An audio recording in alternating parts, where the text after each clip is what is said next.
how did you become part of the 1%? And when he gave me the response, it wasn't what I thought it'd be. He said, hey man, I'm gonna come by your house and pick you up. We got in the car and he drove me over to a neighborhood in Hollywood, Florida by the name of Carver Ranches.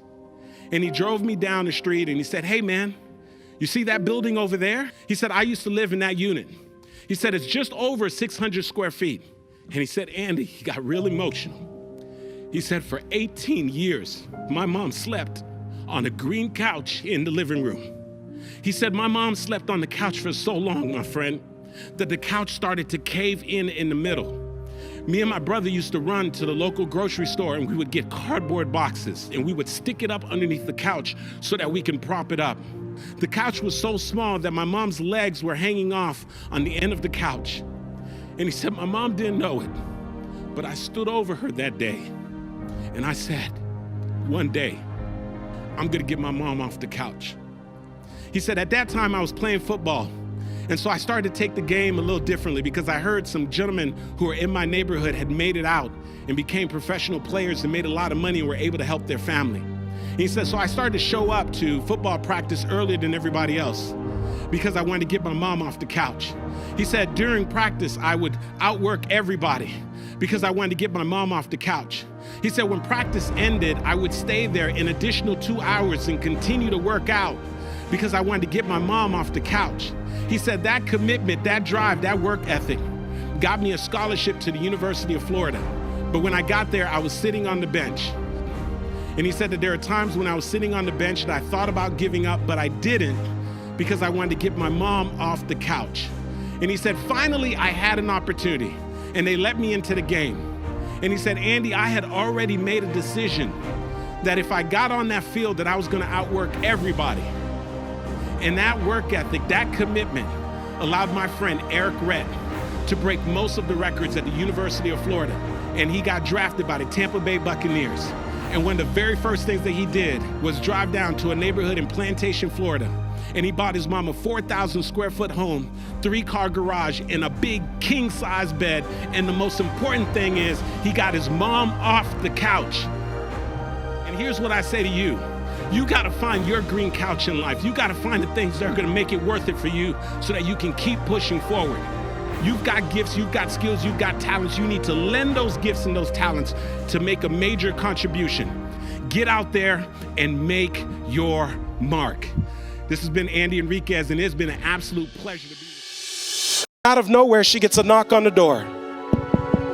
When my mom opens up the door, the gentleman on the other end, he hands my mom these legal documents. She starts flipping through the pages, and then she realizes that the property is going to foreclosure. She picks up the phone and she calls them up. And she goes, hello? Oui, this is Marie. Yes, I received the papers in the mail. It says that the property is going to foreclosure. But I don't understand. Every month I pay the landlord on time. Every month I pay him. I don't understand why the property is going through foreclosure. The lady on the line could tell that my mom sincerely did not understand what was going on. She said, oh, Marie, even though you've been paying the landlord money every single month on time, the landlord has a mortgage. The mortgage is attached to the property. Because of that, the bank has the right to foreclose. And so, ma'am, the property is gonna go to foreclosure.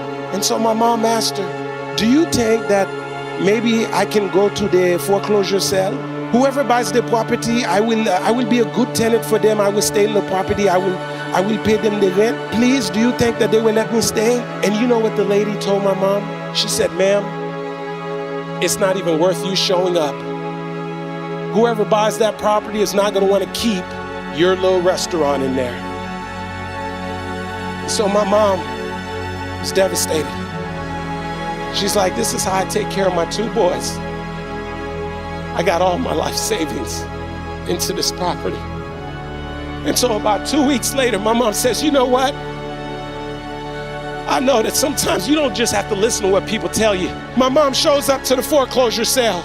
She's expecting a room full of investors, but to her surprise, there's only 2 people there. The auctioneer and the representative from the bank. Now, before my mom could realize what's going on, the auctioneer steps up to the podium and says, ladies and gentlemen, we're about to start the bidding process on 540 West Atlantic Avenue. If you're here to bid on the property, please raise your hand. And so naturally, the representative from the bank is standing over here. She raises her hand. My mom, who had no intentions on bidding on the property, doesn't even know how this thing works. My mom decided to take an act of faith and raise her hand. The auctioneer said, very well, we're gonna start the bidding process at $30,000. Can I get a $30,000? The representative from the bank is standing here, says $30,000. My mom's still in the game, no money, $35,000. It gets over here to the banker, that banker says $36,000. This goes on and on. Now they're in the 40s, now they're in the 50s, now they're in the 60s, now they're in the 70s. It gets over here to the banker, that banker says $76,000. Now, my mom's like, I might as well have some fun. I don't have any money anyway. We must be playing with some Monopoly money. And so my mom, attitude and all, my mom goes, $76,500. The representative from the bank is standing here with a clip pad. She picks up the clip pad and she says nothing. The auctioneer's got to keep the process going. He goes, $76,500 going once, no answer. He goes, $76,500 going twice, no answer. He goes, $76,500 sold to who? My mom, the woman who had no intentions on bidding on the property. And so my mom is excited she won the bid. And then she's like, wait a second, I actually have to have the money? And so they told her, you got 30 days to come up with the money. And so my mom would go home. She'd pull out a notepad and she'd start writing down the names of all of her friends and all of her family members, one by one. And she would call them up and tell them the story.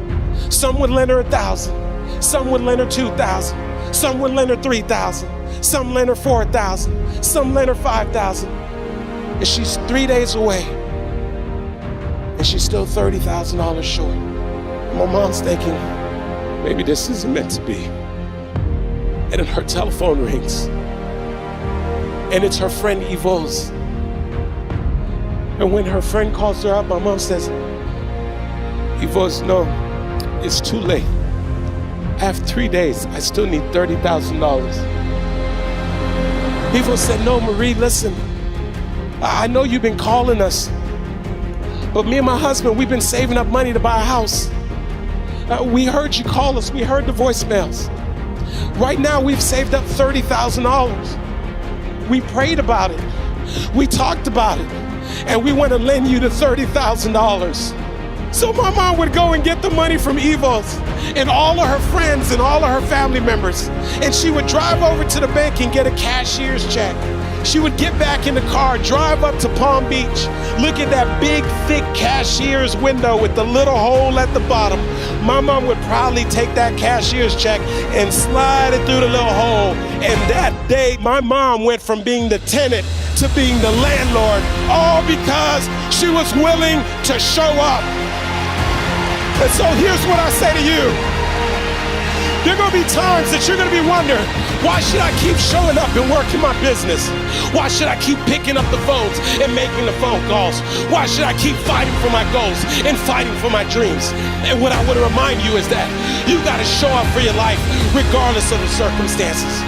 You gotta show up in spite of the naysayers. You gotta show up in spite of the conversation going on in your mind. You gotta show up for your life. Because if you don't, nobody else will.